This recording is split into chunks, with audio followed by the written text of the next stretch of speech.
माड़ीगा समुदाय से जुड़ी एक बड़ी न्यायिक प्रक्रिया सुप्रीम कोर्ट में भी चल रही है। ये केस मजबूत हो सके इसके लिए हम हर संभव प्रयास कर रहे हैं। इन सभी विषयों पर कल ही मैंने दिल्ली में अफसरों से विस्तार से बात भी की है। మిత్రులారా ఈ తెలంగాణ అభివృద్ధి యాత్రలో మాదిగ సమాజానికి తీరని అన్యాయం జరిగింది. ఆ అన్యాయం జరిగిన విషయాన్ని మేము అర్థం చేసుకున్నాం. ఈ అన్యాయాన్ని అరికట్టేదానికి ప్రభుత్వం ఒక కమిటీ వేసింది. ఈ కమిటీ ద్వారా మీకు న్యాయం చేసేందుకు మేము చొరవ తీసుకుంటుంది మరియు మీ సాధికారత కోసం కొత్త మార్గాన్ని కూడా ఇవాళ అన్వేషిస్తా ఉన్నది. మాదిగ సామాజిక వర్గానికి సంబంధించినటువంటి ప్రధాన న్యాయ ప్రక్రియ సుప్రీం కోర్టులో ఈరోజు కొనసాగుతుంది. ఈ యొక్క కోర్టులో ఉన్నదానికి న్యాయం జరిగేదానికి మా ప్రభుత్వం అన్ని విధాలుగా కూడా మేము ప్రయత్నం చేస్తున్నాం. నిన్ననే ఢిల్లీలో నేను స్వయంగా ఈ విషయాలన్నిటిపైన కూడా వివరంగా అధికారులతో మాట్లాడాను. నా कुटुंब सभ्युलारा, तेलंगाना के किसानों को उनकी मेहनत के लिए जाना जाता है, लेकिन राज्य सरकार ने उनके साथ भी धोखा ही किया है। बीआरएस की सरकार ने यहां पर अनेक सिंचाई योजनाओं की घोषणा की थी, लेकिन ये योजनाएं बीआरएस के लिए उनका एटीएम बनकर रह गई। जब भी किसी को पैसे की जरूरत पड़ती है तो लोग पैसा निकालने के लिए एटीएम के तक जाते हैं, लेकिन जब बीआरएस को पैसे की जरूरत पड़ती है तो ये लोग एक नई सिंचाई स्कीम की घोषणा कर देते हैं। परियोजनाओं की लागत बढ़ती जाती है, लेकिन न कोई प्रोजेक्ट पूरा होता है, न ही कोई प्रोजेक्ट शुरू होता है। तेलंगाना के विकास का पैसा बीआरएस को चलाने वाले परिवार की जेबों में जा रहा है। మిత్రులారా, తెలంగాణ రైతులు తమ కష్టార్జితానికి పెట్టింది పేరు, అది ప్రసిద్ధి. కానీ రాష్ట్ర ప్రభుత్వము ఈ రైతులను కూడా మోసం చేసింది. బీఆర్ఎస్ ప్రభుత్వము ఇక్కడ అనేక నీటి పారుదల పథకాలను ప్రకటించింది. కానీ ఈ పథకాలన్నీ కూడా ఏటీఎం గానే మారిపోయాయి. ఎవరికైనా ప్రజలకు డబ్బు అవసరమైతే ఏటీఎం దగ్గరికి వెళ్తారు డబ్బులు తీసుకోవడానికి. కానీ బీఆర్ఎస్ కు డబ్బులు అవసరమైతే ఈ వ్యక్తులు కొత్త నీటిపారుదల పథకాన్ని రూపొందిస్తారు. ప్రాజెక్టుల వ్యయం పేరుతో ఏ ప్రాజెక్టు పూర్తి కాలేదు, కానీ ప్రాజెక్టు కూడా ప్రారంభించలేదు. తెలంగాణ అభివృద్ధి సొమ్మును బీఆర్ఎస్ కు నడుపుతున్నటువంటి కుటుంబ సభ్యులకు ఆ యొక్క డబ్బులు వారి జేబుల్లోకి వెళ్తుంది, కానీ మనకు న్యాయం జరగటం లేదు. నా कुटुंब सभ्युलारा, किसानों का हित बीजेपी की हमेशा प्राथमिकता रहा है। पीएम किसान सम्मान निधि के जरिए देश के करोड़ों किसानों को 3.25 लाख करोड़ रुपए से ज्यादा रकम डायरेक्ट ट्रांसफर की गई है। तेलंगाना के करीब 40 लाख किसानों को भी इसका लाभ मिला है। इसमें करीब 1.5 लाख किसान कामा रेड्डी के भी हैं, जिन्हें इस योजना से करीब 400 करोड़ रुपए मिले हैं। यूरिया की जो बोरी दूसरे देशों में 2,500 से 3,000 रुपए की पड़ती है, वही बोरी भाजपा सरकार तेलंगाना के किसानों को 300 रुपए से भी कम में उपलब्ध करा रही है। మిత్రులారా, రైతుల సంక్షేమమే బీజేపీ ఎప్పుడు ప్రాధాన్యతనిస్తుంది. ప్రధానమంత్రి కిసాన్ సమ్మాన్ నిధి పేరు మీద దేశంలోని కోట్లాది రైతులకు 2,75,000 కోట్ల రూపాయల పైగా నేరుగా రైతుల బ్యాంకు ఖాతాలోకి బదిలీ చేస్తున్నది. తెలంగాణలోని దాదాపు 40 లక్షల మంది రైతులకు దీని ద్వారా వాళ్ళు ప్రయోజనం పొందుతున్నారు. ఇందులో కామారెడ్డికి సంబంధించిన రైతులు 1,50,000 మంది రైతులు కూడా ఈ పథకం ద్వారా 400 కోట్ల రూపాయలతో లబ్ధి పొందుతున్నారు. ఇతర దేశాల్లో 2,000 నుంచి 3,000 వరకు ఒక యూరియా బస్తా ధర అయితే ఈ రోజు భారతీయ జనతా పార్టీ ఈ ప్రభుత్వము 300 రూపాయలకే ఆ బస్తా యూరియానిచ్చి రైతులకు ఆదుకుంటున్న ప్రభుత్వము ఇది మోదీ గారి ప్రభుత్వము. ना कुटुंब सभ्युलारा, बीते वर्षों में यहां पैडी की 1,30,000 करोड़ रुपए से ज्यादा की खरीद हुई है. केंद्र सरकार किसानों से बॉइल्ड राइस भी लेती है.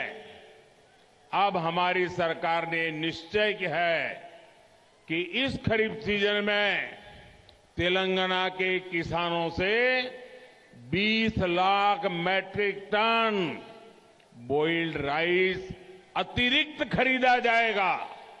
इससे भी तेलंगाना के किसानों को बहुत लाभ होगा. మిత్రులారా, గత కొన్నేళ్లుగా 1,30,000 కోట్ల పైగా ఈ ప్రభుత్వము వరి కొనుగోలు చేసింది. కేంద్ర ప్రభుత్వం కూడా రైతుల నుంచి బాయిల్డ్ రైస్ కూడా కొనుగోలు చేస్తా ఉన్నది. ఇప్పుడు మన ప్రభుత్వము ఈ ఖరీఫ్ సీజన్ లో తెలంగాణ రైతుల నుండి అదనంగా 20 లక్షల మెట్రిక్ టన్నుల బాయిల్డ్ రైస్ కూడా కొనుగోలు చేయాలని చెప్పి నిర్ణయించింది. ఇది తెలంగాణ రైతులకు ఎంతో మేలు చేస్తుంది. ఇది किसानों को आय के अतिरिक्त साधन मुहैया कराने के लिए भी केंद्र की भाजपा सरकार लगातार काम कर रही है. खेती किसानी से निकलने वाले कचरे से ईंधन बने, इसके लिए बायोफ्यूल प्लांट लगवाए जा रहे हैं. गन्ना किसानों की आय बढ़ाने के लिए पेट्रोल में इथेनॉल की ब्लेंडिंग बढ़ाई गई है. इथेनॉल प्लांट लगाए जा रहे हैं. ये तो शुगर केन हब है. आप लोगों को भी इससे बहुत लाभ होने वाला है. पशुपालकों को लाभ हो, इसके लिए गोवर्धन योजना चलाई जा रही है. 15,000 करोड़ रुपए खर्च करके केंद्र सरकार पशुओं का मुफ्त टीकाकरण भी करा रही है. మిత్రులారా, బీజేపీ ప్రభుత్వము రైతులకు అదనపు ఆదాయ వనరులు సమకూర్చుకునే దానికి నిరంతరం కృషి చేస్తా ఉన్నది. వ్యవసాయ వ్యర్థాలను ఇంధనంగా మార్చేదానికి బయోఫ్యూయల్ ప్లాంట్ ను ఏర్పాటు చేస్తా ఉన్నాం. ఇవాళ చెరుకు రైతుల ఆదాయాన్ని పెంచేందుకు పెట్రోల్లో ఇథనాల్ కలిపి ఏ రకంగా ఇథనాల్ ప్లాంట్లను కూడా మేము ఏర్పాటు చేస్తున్నాము. ఇది చెరుకు హబ్. ఇది మీరు కూడా దీనివల్ల చాలా ఇవాళ ప్రయోజనం పొందే అవకాశం ఉన్నది. పశువుల రైతులకు మేలు చేసేందుకు గోవర్ధన్ యోజన పేరు మీద ఒక కొత్త పథకాన్ని అమలు చేస్తున్నాం. 15,000 కోట్లు వెచ్చించి కేంద్ర ప్రభుత్వము పశువులకు ఉచితంగా వ్యాక్సినేషన్ కూడా అందజేస్తా ఉన్నది. ना कुटुंब सभ्युलारा, तेलंगाना एक युवा राज्य है. मुझे इस बात का बहुत दुख है कि तेलंगाना जैसे युवा राज्य को सबसे बड़ी और सबसे ज्यादा युवाओं की विरोधी, युवाओं की दुश्मन ऐसी सरकार मिली है. सालों से हमारे जो हजारों युवा टीएस, पीएससी परीक्षा की तैयारी कर रहे हैं, उन सबके साथ बीआरएस की सरकार ने धोखा किया है। इसके अलावा इन लोगों ने एजुकेशन सेक्टर के भी पूरी तरह से उपेक्षा की है। और साथियों, कांग्रेस का नौजवानों के प्रति रवैया किसे पता नहीं है। कांग्रेस शासन के नकारेपन के कारण ही तेलंगाना आंदोलन के हजारों नौजवानों ने अपनी जान गंवाई थी। इन पार्टियों को देश की अगली पीढ़ी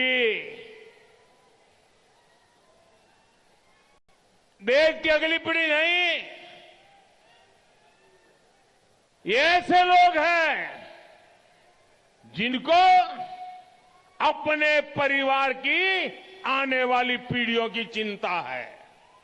మిత్రులారా, తెలంగాణ ఒక యువ రాష్ట్రం. ఇది తెలంగాణ లాంటి యువ రాష్ట్రంలో యువత వ్యతిరేక ప్రభుత్వం వచ్చినందుకు నేను చాలా బాధపడతా ఉన్నాను. ఇవాళ ఏళ్ల తరబడి టీఎస్పీఎస్సీ పరీక్షలకు సిద్ధమవుతున్న యువత, 1000 కళ్ళతో ఎదురుస్తున్న యువత, వేలాది మంది ఈ యువతను ఈ బీఆర్ఎస్ ప్రభుత్వము దగా చేసింది, మోసం చేసింది. అంతేకాదు విద్యా రంగాన్ని కూడా పూర్తిగా విస్మరించి యువత భవిష్యత్తుతో ఆడుకుంటూ ఉన్నది. యువత పట్ల కాంగ్రెస్ వైఖరి మీకు ఎవరికీ తెలియదు కాదు. కాంగ్రెస్ తెలంగాణ ఉద్యమంలో కాంగ్రెస్ నిర్లక్ష్యం వల్ల వేలాది మంది యువకులు ప్రాణాలు కోల్పోయారు. ఈ పార్టీలు దేశంలోని రేపటి తరం గురించి కాకుండా తమ బిడ్డల భవిష్యత్తు కోసం, తమ కొడుకుల భవిష్యత్తు కోసం, తమ కుటుంబాల భవిష్యత్తు కోసం మాత్రమే వారు ఆందోళన చెందుతున్నారు. ना कुटुंब सभ्युलारा, तेलंगाना के लोगों को, कामारेड्डी की जनता को, इन दोनों दलों को रिजेक्ट करना ही चाहिए। बीआरएस के सीएम और तेलंगाना के अध्यक्ष कांग्रेस के दोनों ही कामारेड्डी से चुनाव लड़ रहे हैं। साथ ही ये लोग दूसरे क्षेत्रों से भी चुनाव लड़ने के लिए उतरे हैं। ये दिखाता है कि ये लोग कितने हताश हैं, कितने डरे हुए हैं। कामारेड्डी के लोगों के पास ये मौका है कि वो कांग्रेस और बीआरएस को ये सिखा दें कि उनकी परिवारवाद, भ्रष्टाचार और तुष्टीकरण की राजनीति अब चलने वाली नहीं है। మిత్రులారా, ఈ రెండు పార్టీలను తెలంగాణ ప్రజలు, కామారెడ్డి ప్రజలు పూర్తిగా స్వస్తి పలికారి. ఈ ఎన్నికల్లో వాళ్ళను తిప్పికొట్టాలి.